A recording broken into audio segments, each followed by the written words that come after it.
No pension. You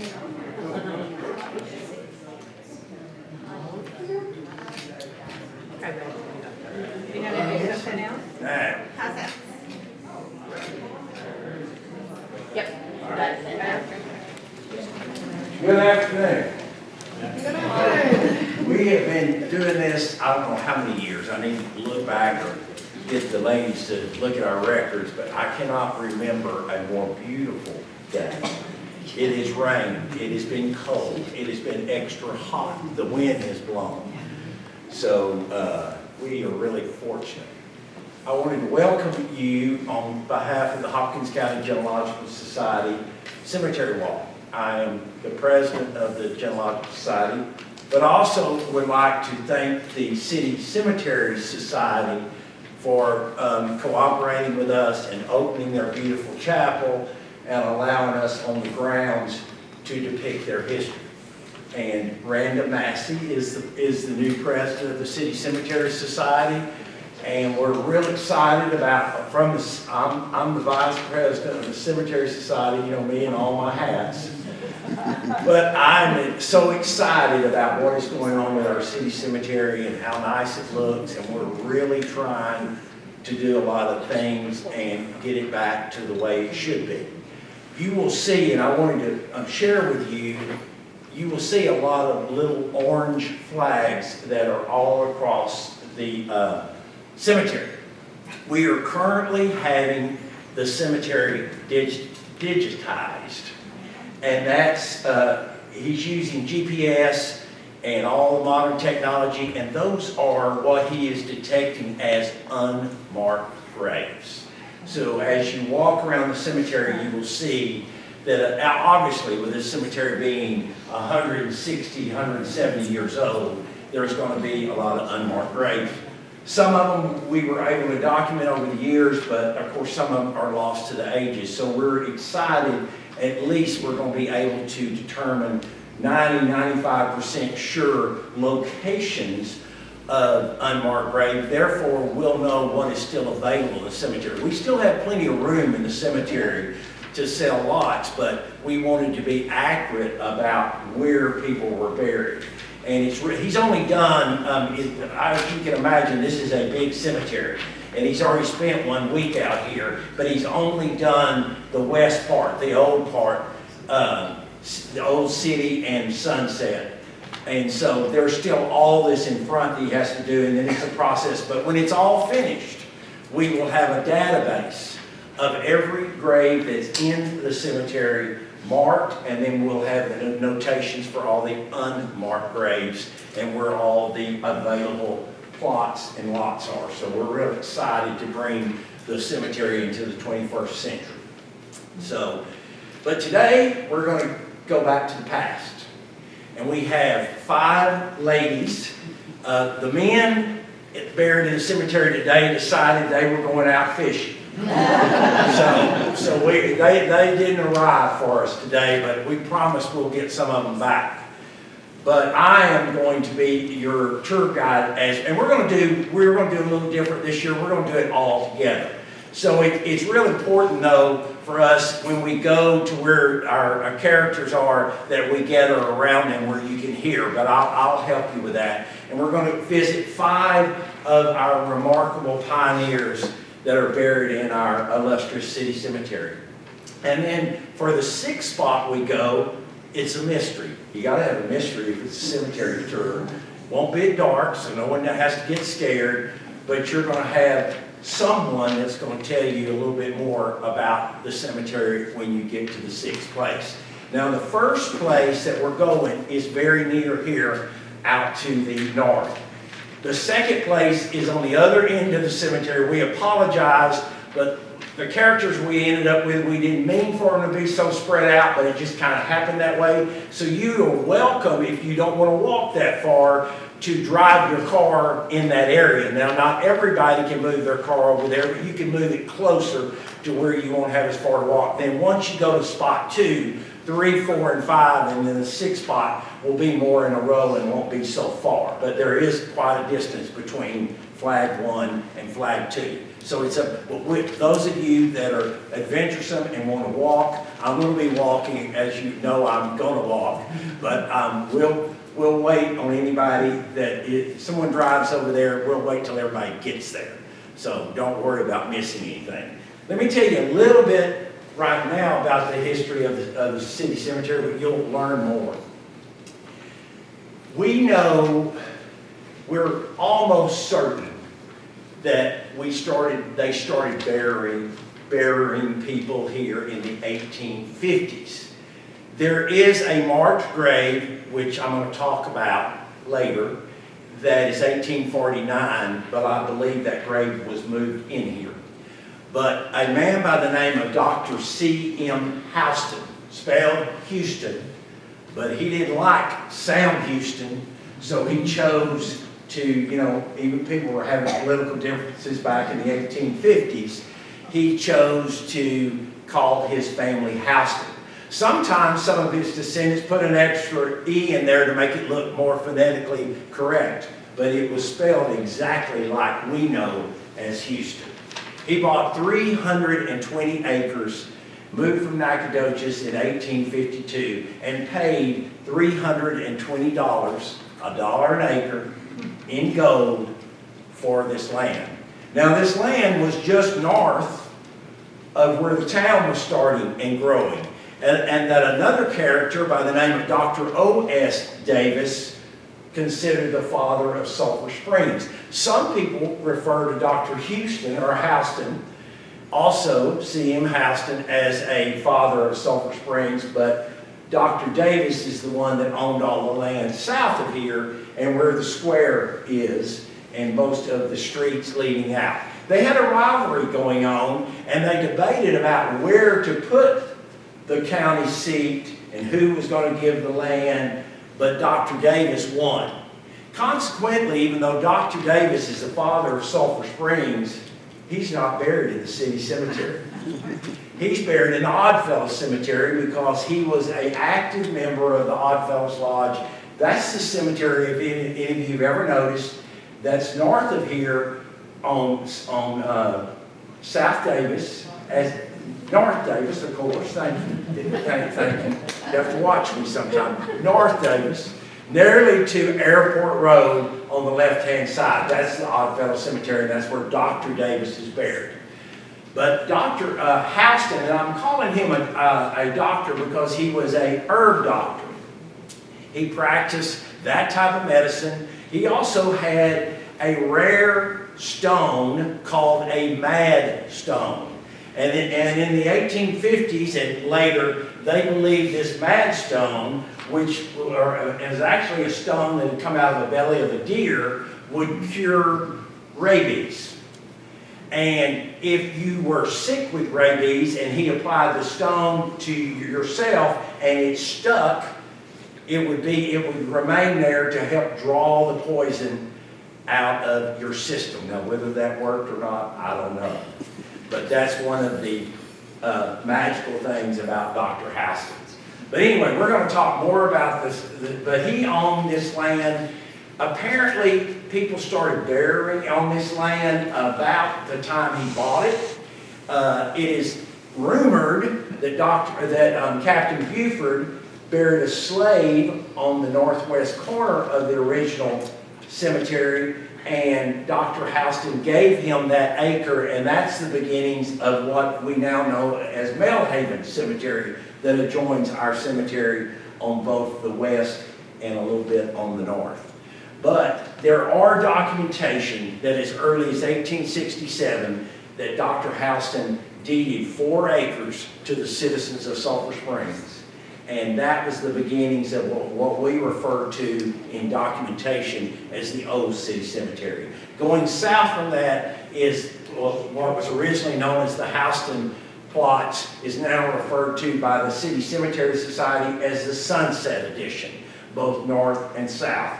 Dr. Houston kept those lots and would sell them to individuals until his death in the 1890s. And then later on, the Ladies Cemetery Society, which formed in 1887.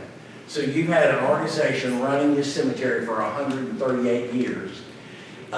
Started buying additional land and selling plots. And we'll talk more about that later. But let's, I'm sure, is she in place already? She's going. Okay, she's going. So we're going to get up and walk to the north a little bit. Just follow me, please.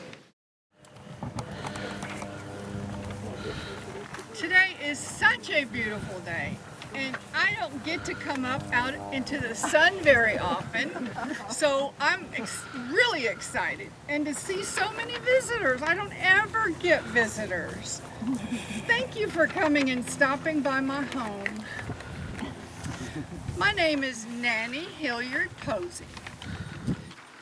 I was born in 1867 in Dangerfield, Texas, of all places. I would tell you how I wound up here, but I honestly can't remember. You know, with age, your memory kind of just goes by the wayside. But my father was John Hilliard, and my mother was Hortensia Pierce. Now, my dad was sent off to the Civil War, which is where he was killed. So my mother then married a man by the name of John Perry Talkington, who was my father's cousin. My mother and stepdad had 8 children. They were all kind of spread out, but when I turned 17, I married a man by the name of Charles Anderson Posey. And we wound up at Sulphur Bluff, just down the road. Charles and, I call him Charlie, but it was Charles. And I married in May of 1885. And we had 3 children. Our oldest was a girl named Deborah. Next came Hilliard. And finally, the little one was Reuben. Now, unfortunately, we lost Hilliard at age 7, and Reuben died at 31, which was heartbreaking. I really, really miss them. They died so young. So I'm going to tell you a little bit about my husband's father. He was also Charles Anderson Posey. He was a medical doctor. He got his degree and did his training at the University of Nashville. And when he finished his training, he came back to the Sulphur Bluff area, and he would make the circuit house calls. Can you imagine that, house calls? In addition to being a medical doctor, he was a preacher, he was a farmer, and he was the superintendent of Sunday school. Now, I don't know how he managed all that, but he did. Remarkable. So, and my husband, Charlie, was his oldest son. Charlie taught for many, many years in Sulphur Bluff and also in Sulphur Springs. And then he left teaching for a little while and decided he would pursue some more studying in commercial business, which is what he did. And it was about 2 years maybe. When he came home, he came back to Sulphur Bluff and he tended our local store. We had one store. It was a 2-story store. And what Charlie had done was he cut out a little opening in the loft area, and that's where our little girl Deborah liked to play. So she was upstairs playing while we tended the store. We sold the typical stuff, you know, your dry goods, your groceries. Later on, we expanded to plows, cultivators, and other tools that the local farmers could have access to. We also sold coffins. Now, our coffins back then were just a simple wooden box, and it had some kind of a lining in. nothing at all like what I see come through here today. I mean, those are some fancy coffins that I see around here, okay? Plain as daylight. I don't have much memory of me as a little girl, but I do have lots of memories of when I was a young mother with our little kids. And the best thing was that country store in Sulphur Springs. That's where all the kids came to play. That's where all the people came to talk about the daily news. That's where our elderly gathered together to talk about what ailed them, what the nation's ails were. And I hesitate telling you this, but also a little gossip. But everybody loved the country store. Everybody knew the country store, even down here in Sulphur Springs. And then oddly enough, the very first post office for Sulphur Springs was located inside the Sulphur Bluff store. So they had to travel a little ways to get their mail. But that was okay. We also had the most beautiful oak tree just off to the side of the store, kind of in the center of town. And that oak tree, oh my, that's where the kids gathered to play. And they played typical things like baseball. They played with their dolls. It's whatever we could find. We didn't really have a lot of toys. You know, our dolls were made by our parents. They were just cloth dolls. But we made do. We had a good time, and we made lots of memories underneath that tree. We had people, not just the townspeople would come, and they'd have picnics under this tree. They would swap and trade. They talked about what a neighbor might need and provided. Those were the best days. Those were the best memories. They came straight from the heart. So Sulphur Bluff was never very big, but we had people with big hearts, and we had the best memories. So that's where I have my fondest memories is out at Sulphur Bluff with my Charlie and Deborah. Deborah, by the way, became a school teacher. And imagine that. And she taught here in Sulphur Springs for many, many years and became known as the most beloved, most efficient, loving teacher that Sulphur Springs had had at that time. So I was very proud of Deborah. Those were good memories. And I know that you all have good memories too. There are other good memories here in the cemetery, and you're going to get to meet a few more people. But I really want to thank you for stopping by here. It was such a joy to see you all. Enjoy the rest of your day. Okay, if you're walking. I'm so glad to see this huge crowd today. I wanted to ask how many of you are teachers or have taught in the past. Well, isn't this wonderful? I thought it was the most fulfilling work ever. And I've always said that my work with the youth was like a lovely perfume. I am Lucy Jennifer Moore, and I do have a question for all of you.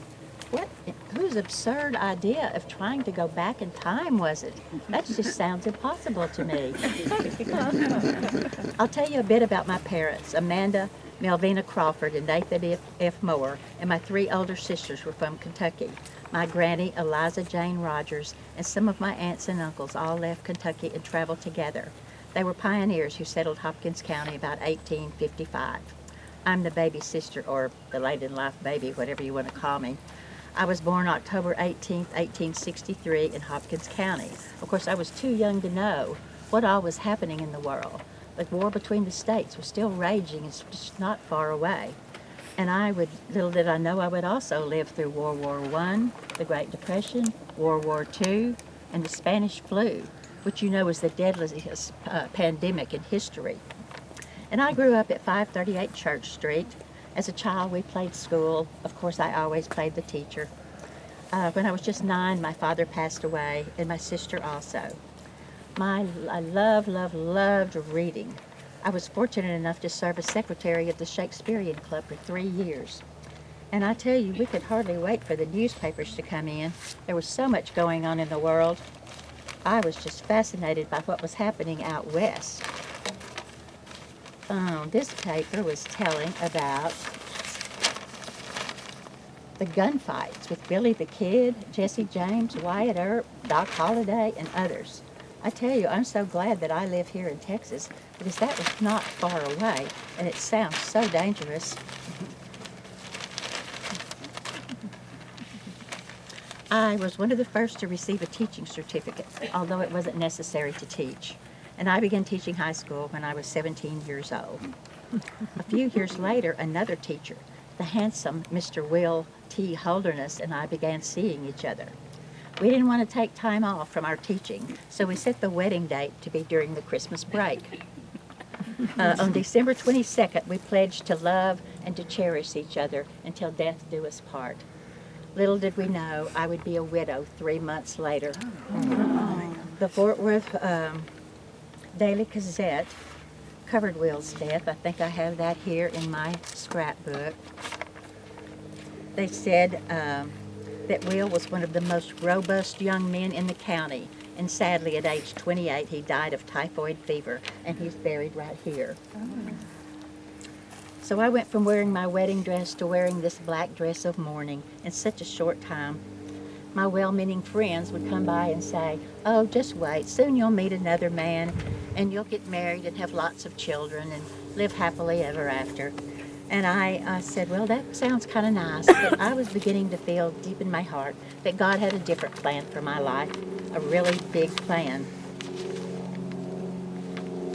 Oh, but fun things were happening in 1888. I got to buy my first Kodak camera for $25, and the hobby all over town was to go Kodaking. It was just every weekend around here and in neighboring cities. But it came with one roll of film and a leather satchel.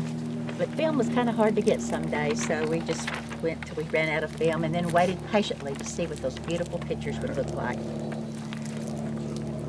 Oh, if I had just waited till 1900, the Brownie camera came out for $1, if you can believe that.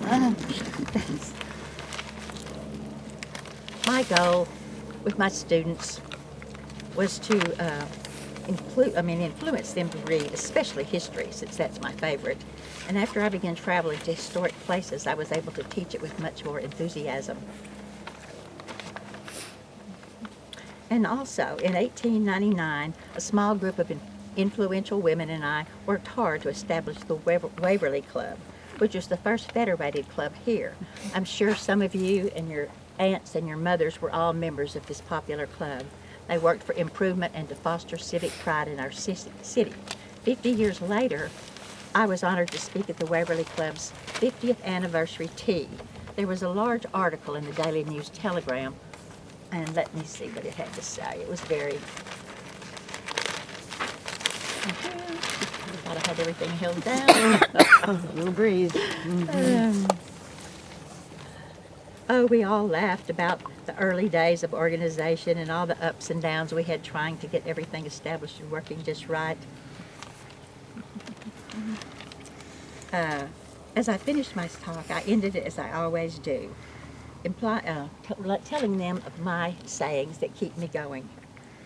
To always look forward and never backward on heartbreak and disappointment, and to count your blessings and you will find that they far overshadow your dark days. After that time, I don't know what else was in the paper. Oh, about 1900, I established the BPW, the Business and Professional Women's Club here and also in Greenville. During 1892 and 93, I was on the faculty of Central College, and it was a large school here. It was heavily advertised in the Dallas papers, and at one time they bragged that they had students from 7 states and 15 counties. Everything went fine until they were in financial trouble in the 1896 when it was purchased by Professor Henry Eastman and the name changed to Eastman. And at some point in time during here, when it was controlled by the University of, by Southern Methodist University, they changed our degree to say that we had gotten our diploma from SMU, so I couldn't argue with that.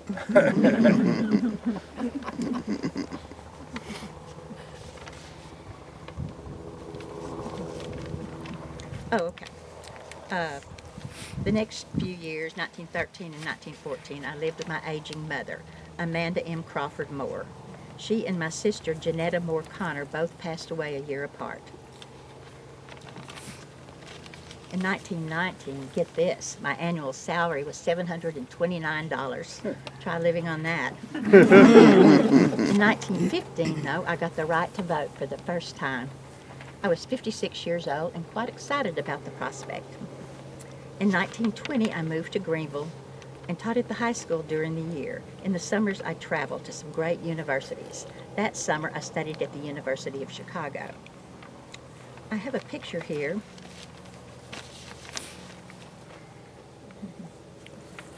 When I was, yes, that's what I'm looking for. Thank you. You're welcome. When I was Dean of Women at the Wesley College in Greenville. This is actually my yearbook picture. Their yearbook was called the Greyhound. And so this picture was from 1924. Did I show you this picture? This is my favorite picture.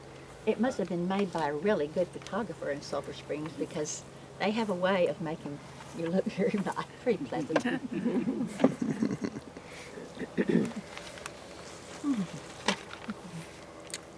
Oh, there were such good things happening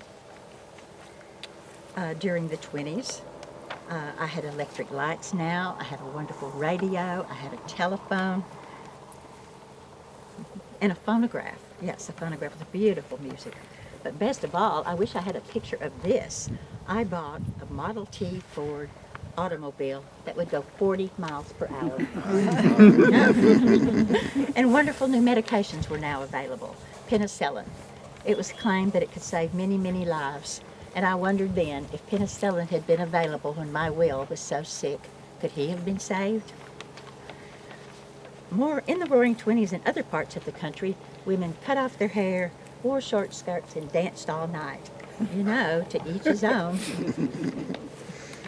Then the 30s rolled around. My other sister, Eliza Loving Moore, passed away. So I don't have much family anymore. During the summer of 1932, according to the Greenville Banner newspaper, I was in Boulder, Colorado, where I attended the University of Colorado. I've got clippings of those summers in my scrapbook right here, so it won't take long. I'll just read quickly through them. I got to travel nearly every summer and study somewhere. During the summer of 1933, I was visiting in France. When I returned, the newspaper said I had given a program about my travels there, always saying to keep your head up and not be disappointed. In the summer of 1934, I returned to Colorado to receive my master's degree from the University of Colorado. The next year, the passenger lists show that I sailed from California to the country of Hawaii, and I studied there government and history at the University of Honolulu. A few years later, I was privileged to sail back again to that beautiful country of Hawaii. One summer when I was in New York, I worked on my PhD, majoring in history, English, and education at Columbia University, and I took some time to visit our capital in Washington, D.C.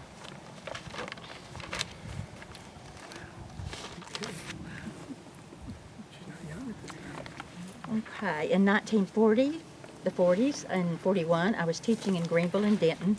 Throughout my life, I also taught Bible study at First Methodist in Sulphur Springs and at the Kavanaugh Methodist in Greenville.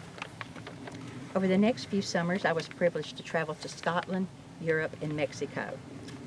And then came 1945. You know what that was? December 22nd, 1945, Will and I would have been celebrating our 65th wedding anniversary. I still wear that ring he gave me for 65 years. On September 1946, I moved to 6409 Richmond Avenue in Dallas to live with my niece.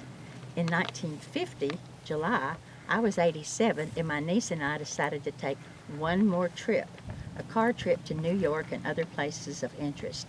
I think that'll be my last trip. That's a lot of sitting. Okay, on October the 18th, 1952, I celebrated my 89th birthday. All my nieces came, and it was a wonderful day.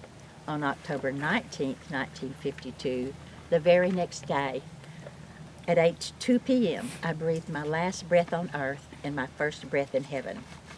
The Greenville Evening Banner reported my obituary, stating many of these activities and so forth, and indicating that I was survived by 5 nieces, 1 nephew, and 21 great nieces and nephews. Visitation was at Tapp's Funeral Home in Sulphur Springs. My funeral was held at First Methodist in Sulphur Springs. Pastor John Rice said he had one time asked me about my greatest accomplishment, and I had told him it was the fact that in all my years of teaching, I had only been absent for 1 week. I had requested that my remains be returned from Dallas to Sulphur Springs and be carried here beside my husband and my mother.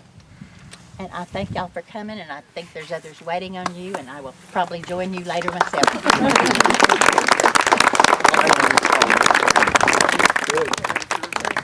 All right, we're going. You look pretty good for as long as you've been dead.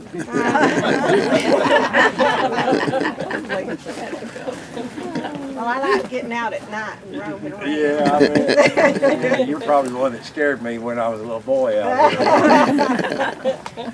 When he was a little boy. Yeah. I would like to start my presentation with a song, but I would ask that you sing with me. Do you know Amazing Grace? Is there someone that could lead that for me today? Amazing Grace, how sweet the sound that saved a wretch like me. I once was lost, but now I see. Once blind, but now I see. I left out one. Welcome to Miss Patrick.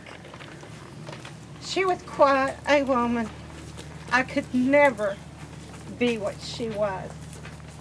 She was known as the cradle of Christianity in Hopkins County.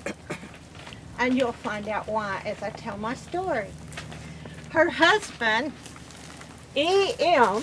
Patrick, was in the Confederate Army down in Louisiana.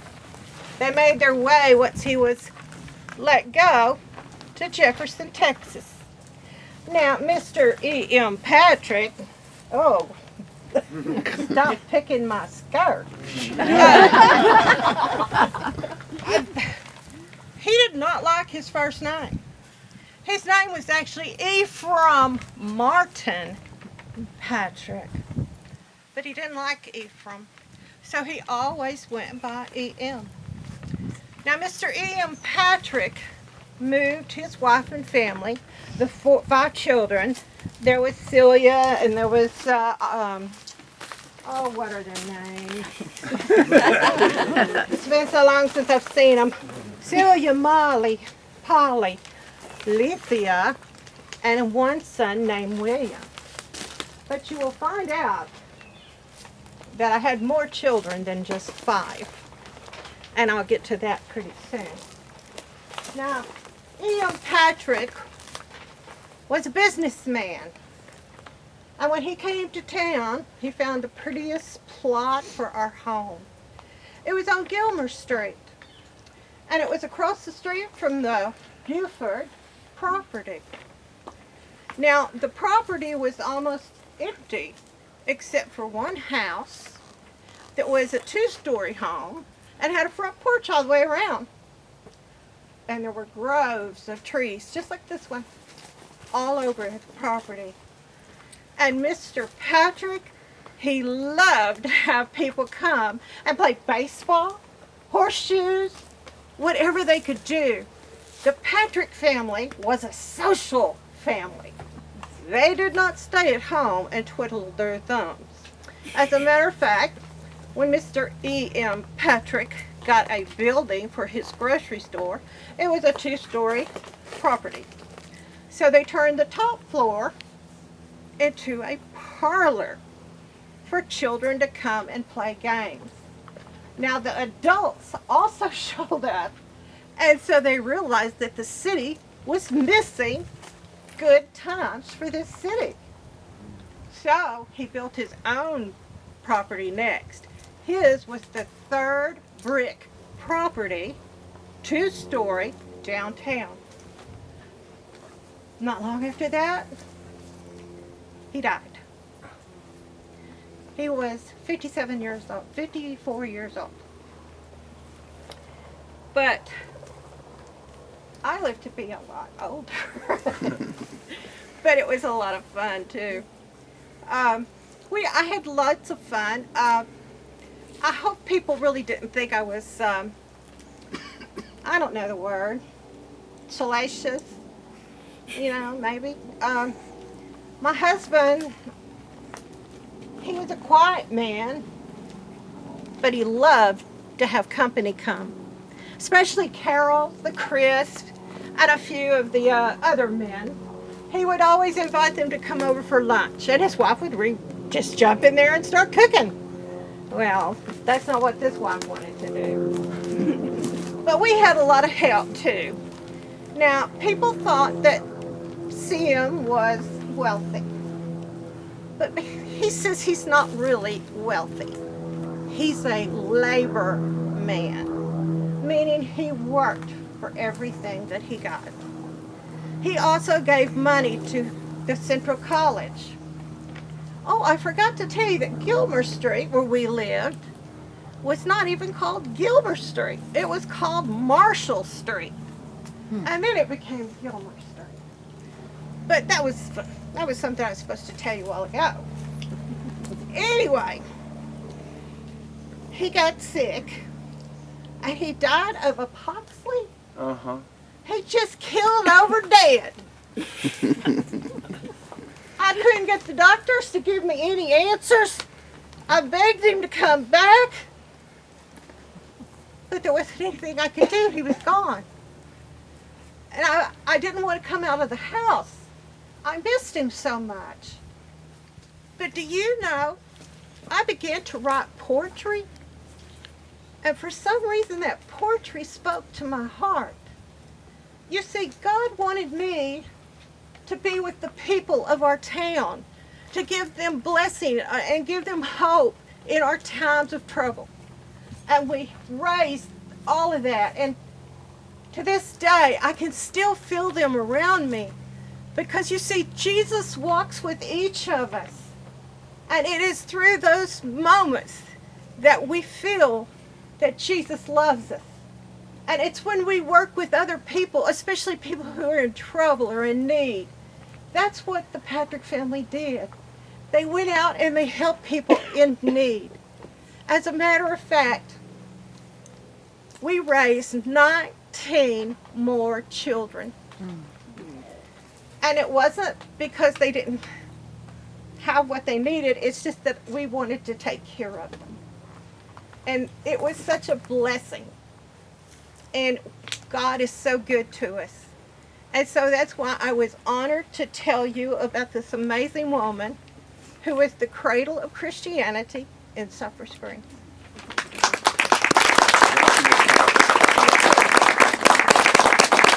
Hope you can come back sometime. I will. No, she doesn't have it now. Well, y'all, let me tell you. When you get old, did you know your clothes get rotten too? Anyway, I am Mary Ann Ellen Hopkins King. Yes, you know Hopkins? My daddy was Eldridge Hopkins, that the first town square land was dedicated by him. Well, let me start back to the beginning. I was born in 1834 in Indiana. Oh, and my family was a wandering family. My grandfather, William Hopkins, and 4 of his sons headed out on keel boats. You know what a keel boat is? It's one of those boats that's flat on the top, and the animals and the furniture and the people kind of go down below. But we headed out on a keel boat, and that was not just my grandfather and his 4 sons. These 4 sons were all grown and had families, and I was one of them. But we headed out on the Mississippi River, got to the Arkansas River, and then we came down and ended up having to load everything on boats. And we moved to Red River County, and that's where we lived for a while. But y'all, this was early Texas. In 1844, we ended up over close to Sulphur Bluff in that area. Lord, that first winter. My daddy put up a tent, and we slept under a tree in a tent. I was never so thankful of my little brother in my life. Let me tell you, he was warm. So there were 4 of us girls and my little brother that came, and of course we snuggled in as all we could in that tent. And then they got around to building the first log cabin. Now y'all, log cabins back then were existence. They weren't living. That log cabin had a dirt floor, 1 bed at the bottom. It was hooked to the wall on 2 sides and had a post. And all of us kids slept up on the loft. And did you know kids didn't have mattresses? We slept in what some people would call a Baptist pallet. It was just straw and a blanket over top, and we slept up in the attic. Times were tough. The closest place to get supplies were Clarksville. And you might say, well, if this was out at Tarrant, out Sulphur Bluff, why didn't they just go to Sulphur Springs? Wasn't anybody here. I mean, you don't go someplace where there's not anything. So we lived out there, had lots of meat to eat, and all the story the men could tell. They would talk about they had this kind of pigeon that liked acorns. Well, the acorns were on one side of us, the pigeons were on the other side, and they said that those pigeons would fly over in the morning, and it'd be an hour and a half before daylight came back. There were so many pigeons. And they would tell you could sit on your front porch and shoot a deer. Well, that was probably more true than you might think. We had all the meat we could possibly eat. Some of it was a little questionable, but we had all we could eat. But we didn't have a lot of necessities. In fact, if we had kept having more kids and didn't have enough cups, you just saved the gourds to drink out of. Well, we lived there down towards the bluff, and I grew up there. Moved into Hopkins County when I was about 10, across the Sulphur. Well, when I was 14, my daddy was county clerk, and a man by the name of Jesse Russell was sheriff. And my daddy made out the marriage certificate, and I married him when I was 14. Oh, I know your first husband. Go ahead. He was a character. Yeah, I'll tell you something about him later. Something I think about him. All right. Well, when I was 15, I had my first daughter.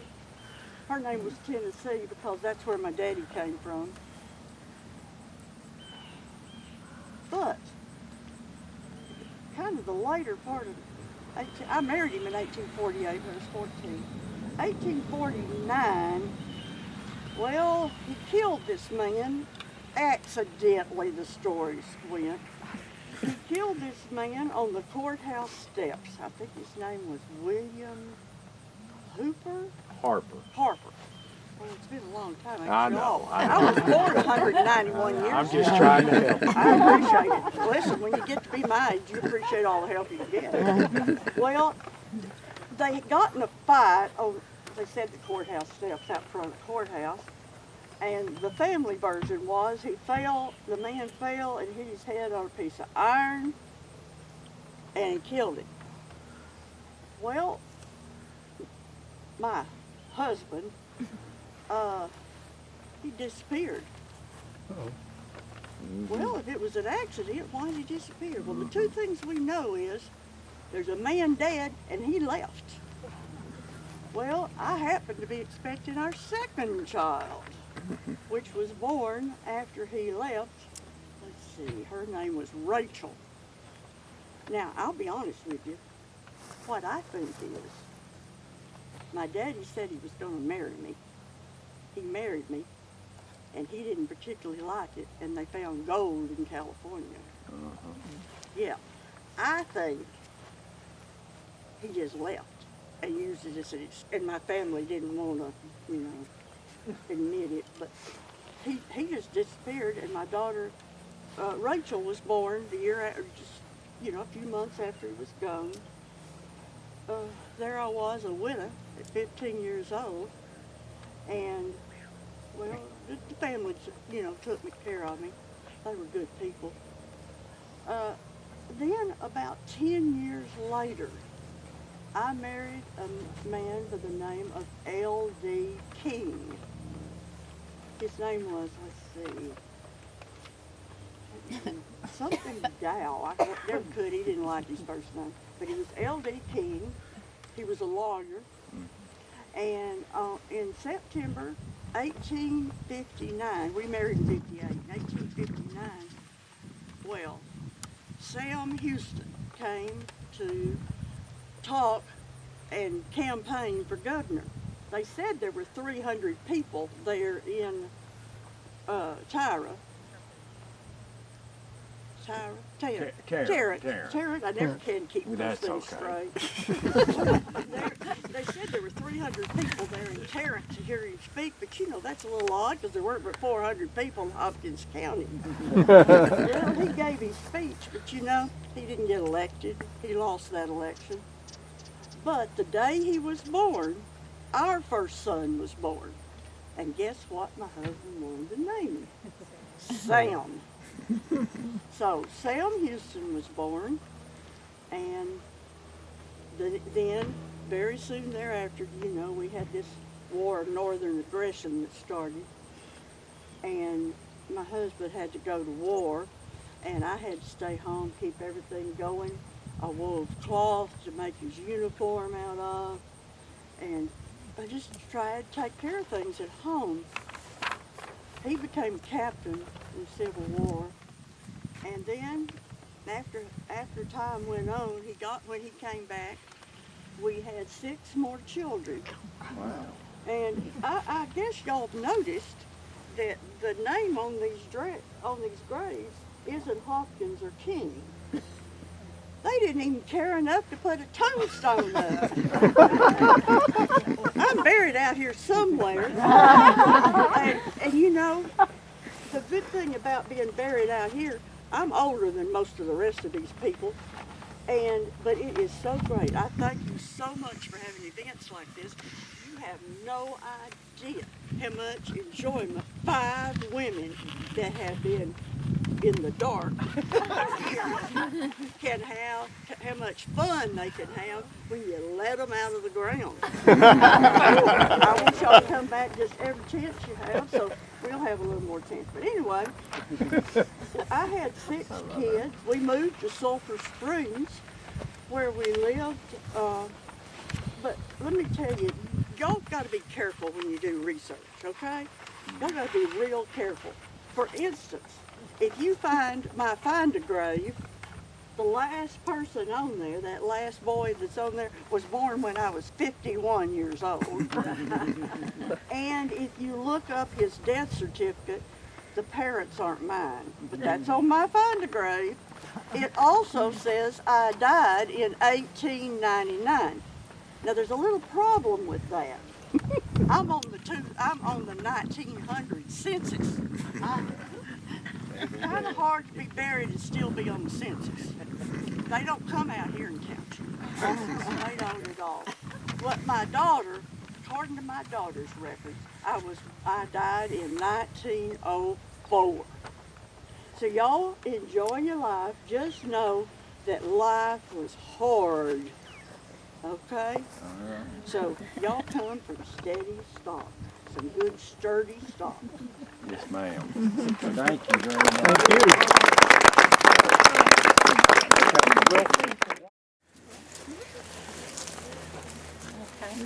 Good afternoon. If you've walked around on the west side of the square in Sulphur Springs, then you've probably seen our family store, Askin Gifford. Let me tell you how our story began. My father was John Callahan Askew, and my mother was Mary Penelope Terrell. They lived in Noonan, Georgia, and I was born there in Noonan, Georgia. They married in 1850, and I was born on December the 27th of 1851. Well, my father was known as Squire John. He was a lawyer, and he was very well educated. But while he was practicing law, his health began to fail. And so we migrated toward the west, and we landed in Navasota, Texas, in Gilmer County. That was about 1852. And then later on, we came to Hopkins County, and his health improved. I mean, why not? Hopkins County, you know, it's beautiful. Thank Sulphur goodness. Springs and all kinds of vegetation. Anyway, when we came here, we brought our 20 slaves with us, taking great care not to let any of the Negro families separate. And so, when we left Georgia, we brought all of them with us. And we settled finally in the Bethel community in 1854. And my parents built a log house, a story and a half. And then they built a Baptist church, and they called it Bethel, taken from the Bible. And the church was organized with about 15 members in 1855. And they built a schoolhouse also, and the lumber they hauled from Jefferson by ox carts. And the slaves worshiped at Bethel Baptist Church with us. They had a section where they sat, and my father helped organize the Negroes a special church group so they could hold their own services just at different times, but we all held our services in the Bethel Baptist Church.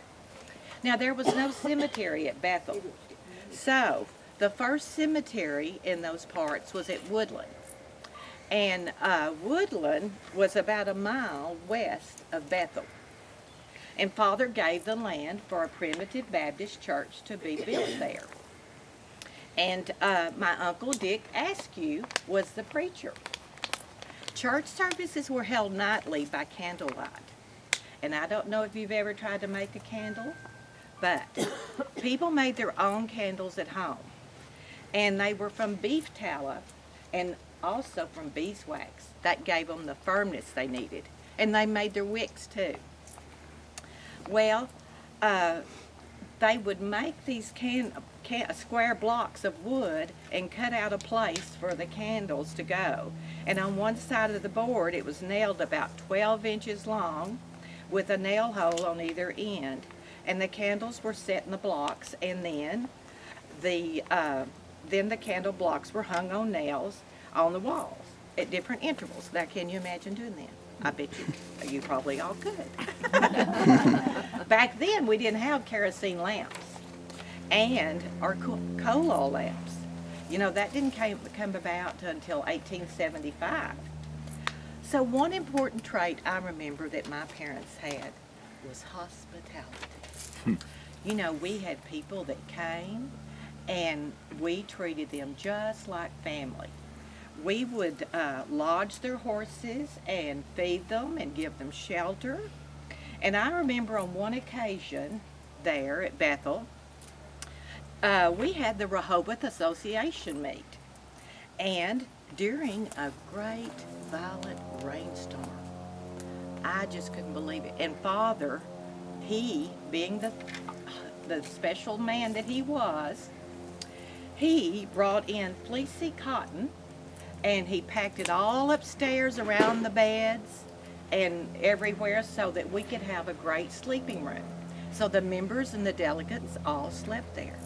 Well, my mother got up early the next morning and she fixed a grand breakfast. It was rich ham, eggs, potatoes, I'm sure they had gravy, and, you know, jelly, milk, coffee, and she served about 30 people, plus our family. So she was so gracious. When I got older, I went to Bright Star to stay with William R. Buford. And I was attending Miss Georgia Avery's school. That is where I met Captain Buford's son, John Christopher. John Christopher and his sister Betty were students at the McKenzie Institute near Clarksville. And that is where they were when the Civil War broke out. John Christopher wanted to join his father's company and that he outfitted, but his father would not allow it.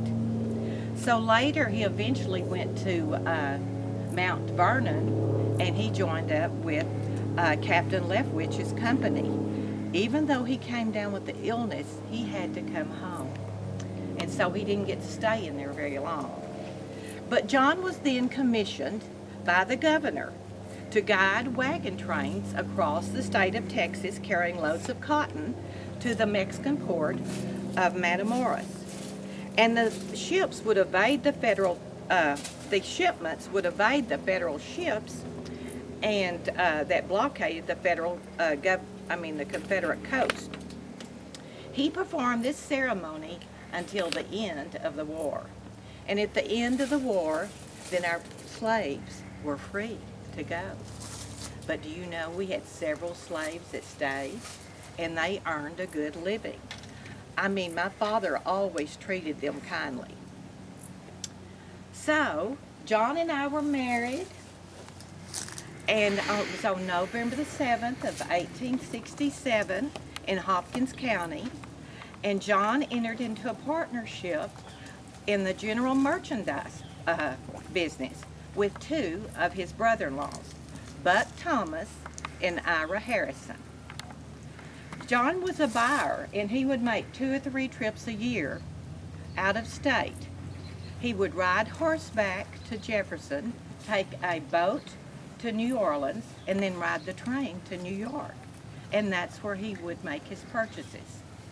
He carried money in a satchel to pay for his purchases, and I was kind of concerned about that. We built a 2-story home on the lot where the First Baptist Church sanctuary is. We raised 10 beautiful children, plus a niece, Lizzie Lou Askew.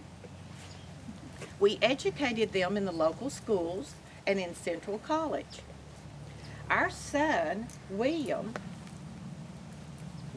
Askew Buford, attended a Professor Richardson School on Church Street. He was employed as a printer's devil at the Sulphur Springs Enterprise.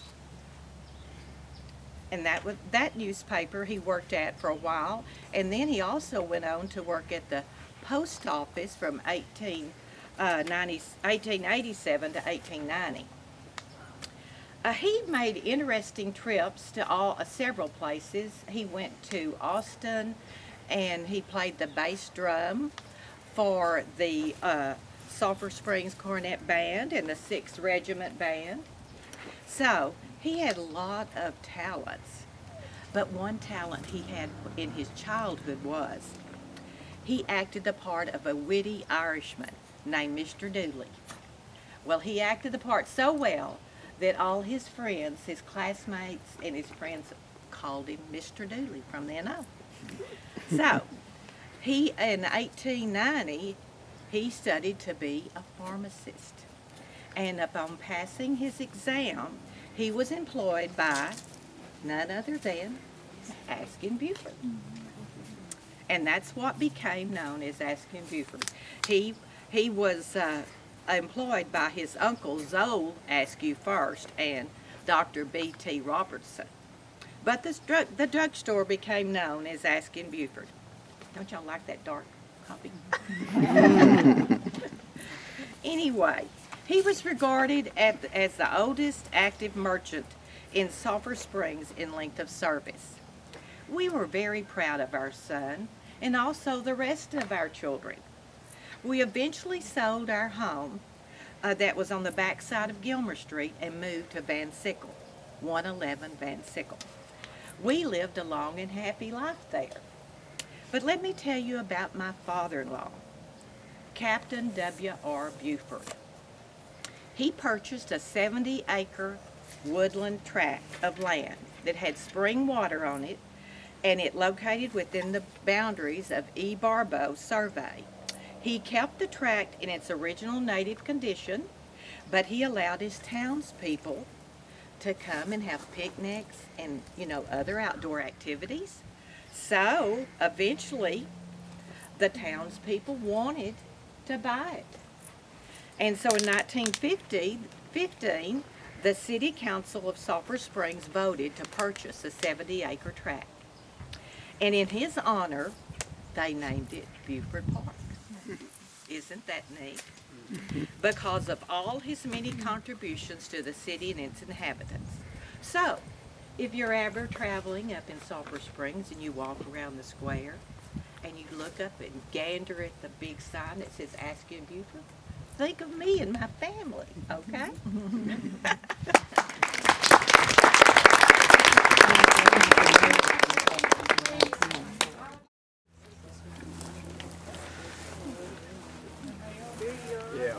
Yeah, that's just the two portrayers.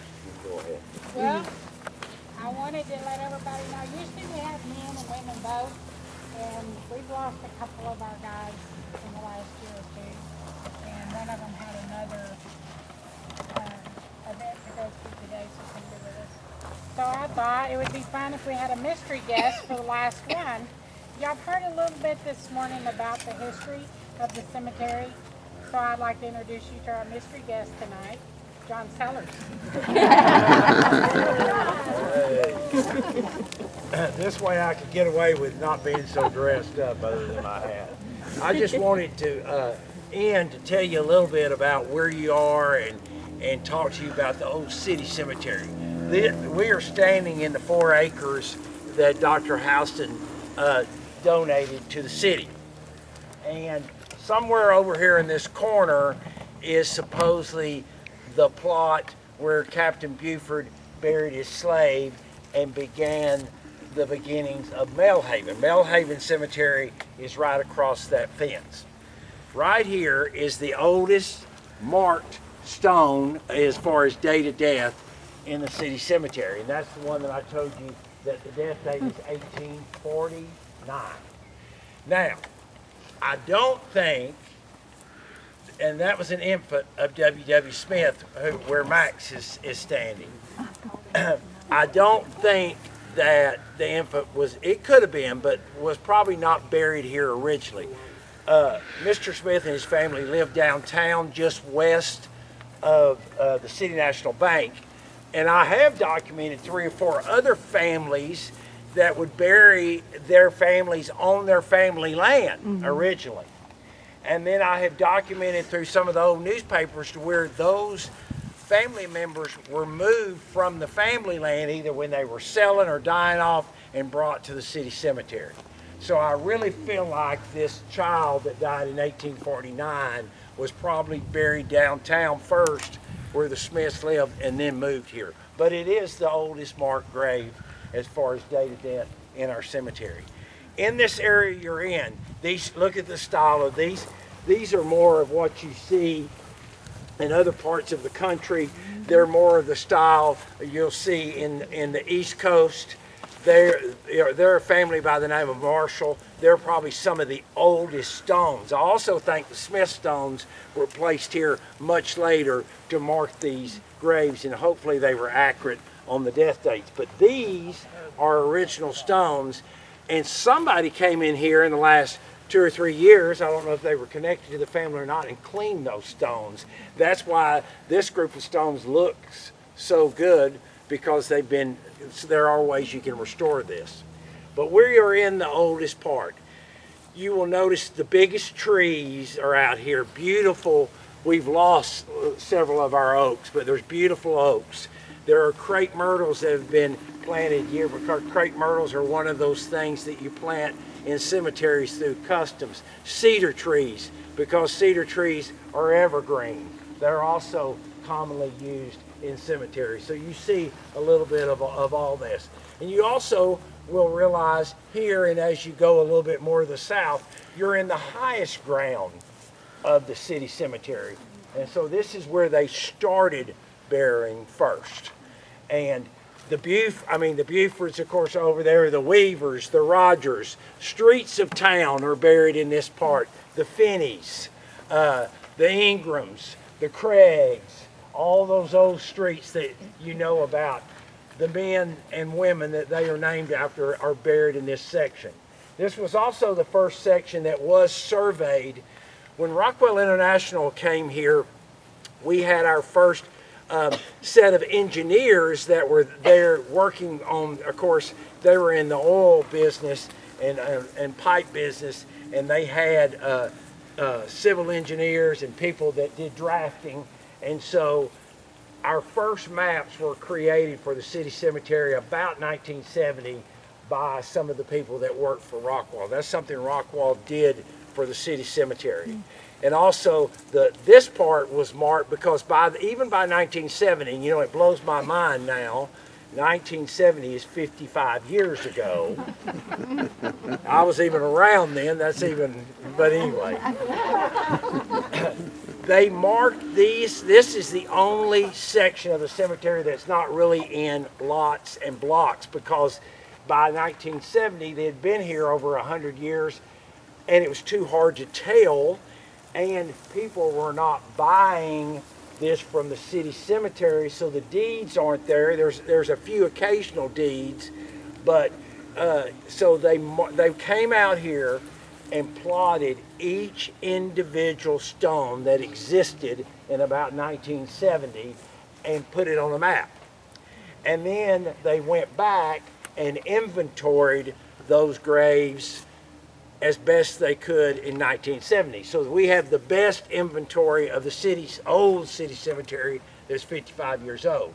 Then in the 1980s, the City Cemetery Society and the Genealogical Society partnered together and came out here and surveyed and indexed the entire cemetery and created a set of books. I was living in Dallas then, but on several occasions on the weekends, I would help the groups that were out here indexing the cemetery, and it was a labor of love. And I have some of my original notes of the individual graves that I was surveying, but they were all put together and put in a set of 8 books that we have copies of at the Genealogical Society. The city cemetery has them, but now they're 40-something years old.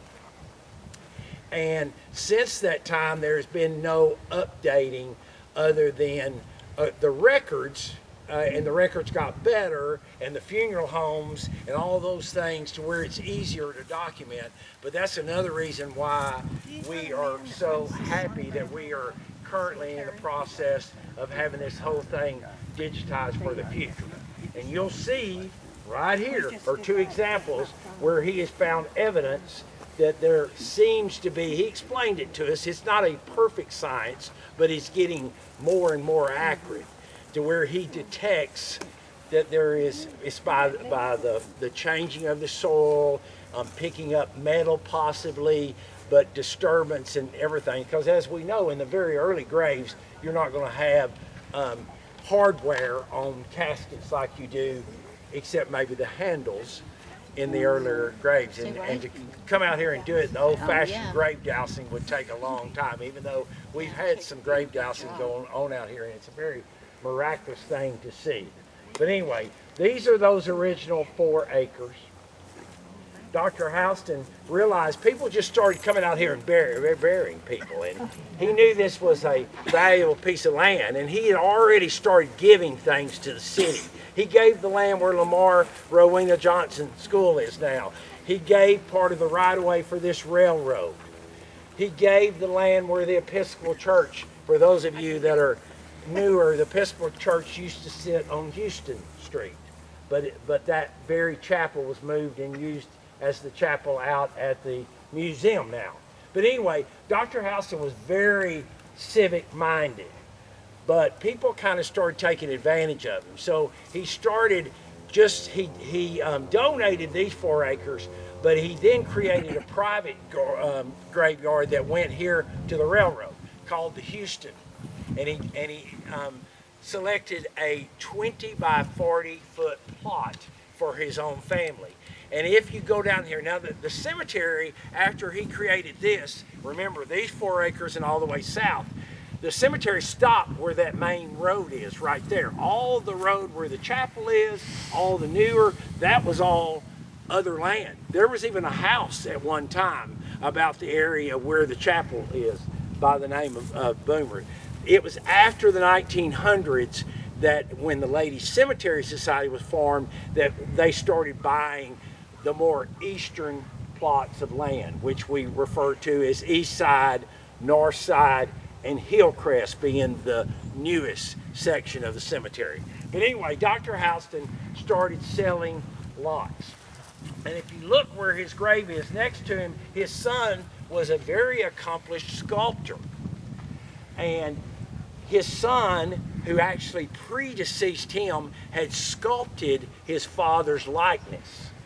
And is the only one that I know of here. His father's likeness, his sculpture, is on the top of his tombstone down there. And I've seen a picture of Dr. Houston, and it's a very great likeness of him. So it's kind of an unusual thing in our cemetery.